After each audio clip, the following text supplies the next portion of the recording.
من سلک طریقا یلتمس فیہ علما سہل اللہ لہ بہ طریقا الی الجنہ۔ صحیح مسلم کی حدیث ہے کہ جو بندہ ایک راہ پر چلے طلب علم کے لیے، اللہ تعالیٰ اس کا جنت کا راستہ آسان کر دیتا۔ یہ رغبت اپنے اندر پیدا کرو علم نافع کی طلب کی، یہ شوق ہمیشہ جوان رہے، ہمیشہ آپ کے دلوں میں موجود رہے طلب علم کی۔ بڑا یہ قابل قدر جذبہ، طلب علم کے لیے آپ نکلے، پھر علم چاہے ایک مسئلے کا حاصل ہو، ایک نقطے کا حاصل ہو، بڑا قابل قدر۔ امام البانی رحمہ اللہ نے سلسلہ صحیحہ میں ایک حدیث ذکر کی، غالباً ابن حبان کے حوالے سے۔ ایک صحابی صفوان ابن عسال رضی اللہ عنہ نبی علیہ السلام کے پاس آئے اور آ کر کیا کہا، جئتک اطلب العلم، یا رسول اللہ صلی اللہ علیہ وسلم میں آپ کے پاس آیا ہوں طلب علم کے لیے، علم حاصل کرنے کے لیے۔ رسول اللہ صلی اللہ علیہ وسلم نے فرمایا کہ مرحبا بطالب العلم، خوش آمدید ہو طالب علم کے لیے، ہمارے دل ہماری جگہ تمہارے لیے کشادہ ہے۔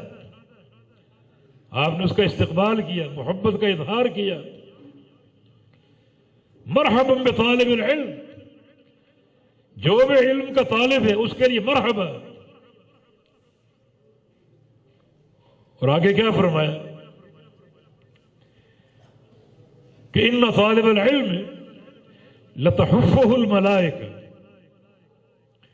وتظلہ باجنحتہا، جو طالب علم ہوتا ہے اسے فرشتے گھیر لیتے ہیں۔ دنیا میں جہاں بھی طالب علم موجود ہے فرشتے اس کو گھیر لیتے ہیں۔ بتظلہ باجنحتہا، اپنے پروں کا سایہ کرتے ہیں۔ ثم یرکب بعضہ بعضا یا بعضها بعضا حتی تبلغ السماء۔ کتنے فرشتے اپنے پروں کا سایہ کرتے ہیں اور کتنے فرشتے گھیرتے ہیں۔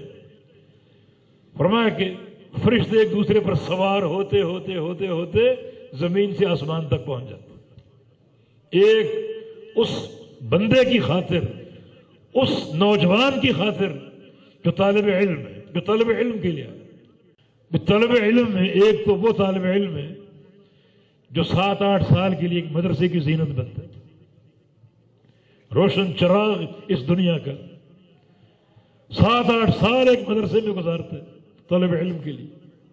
کیا اس کا مقام ہوگا، کیا اس کا شرف ہوگا، کیا اس کا درجہ ہوگا۔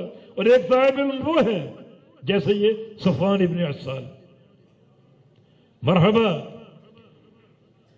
طالب علم کو فرشتے گھیر لیتے ہیں، پروں کا سایہ کرتے ہیں، اور 2, 4, 10 یا 1000 فرشتہ نہیں بلکہ زمین سے آسمان تک فرشتوں کی قطار ہوتی ہے اس طالب علم کے لیے۔ اب یہ صفوان ابن عسال کیسا طالب علم ہے، کتنا عرصہ رہا نبی علیہ السلام کے ساتھ طالب علم کے لیے۔ کہتا ہے کہ یا رسول اللہ صلی اللہ علیہ وسلم، مسئلہ میرا یہ ہے کہ ان نرکب بین مکہ والمدینہ، ہم مکہ اور مدینہ کے درمیان سفر کرتے ہیں، کبھی مکہ سے مدینہ، کبھی مدینہ سے مکہ، آتے جاتے رہتے ہیں۔ تو مجھے افتنا فی المسح علی الخفین، مجھے موضوع پر مسح کی خبر دیجیے، بتائیے موضوع پر مسح کا کیا حکم۔ جو اس کے سوال کا مقصد تھا اس مقصد کے مطابق اللہ کے پیغمبر نے جواب دیا کہ دل مقیم یوم و لیلہ و دل مسافر ثلاثۃ ایام و لیالیہن، کہ موضوع پر مسح مقیم کے لیے 1 دن 1 رات ہے اور اس کی مدت مسافر کے لیے 3 دن 3 راتیں۔ حدیث پوری ہوگی۔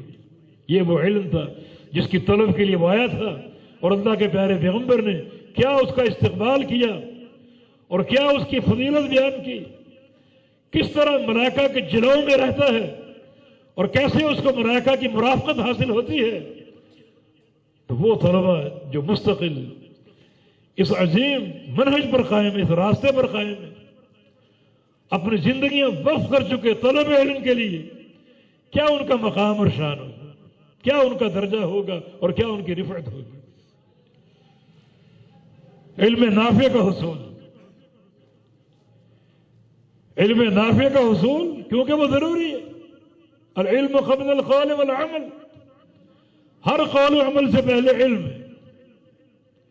تو علم جو ہے یہ نجات ہے، یہ فلاح ہے، یہ سعادت ہے، جنت ہے۔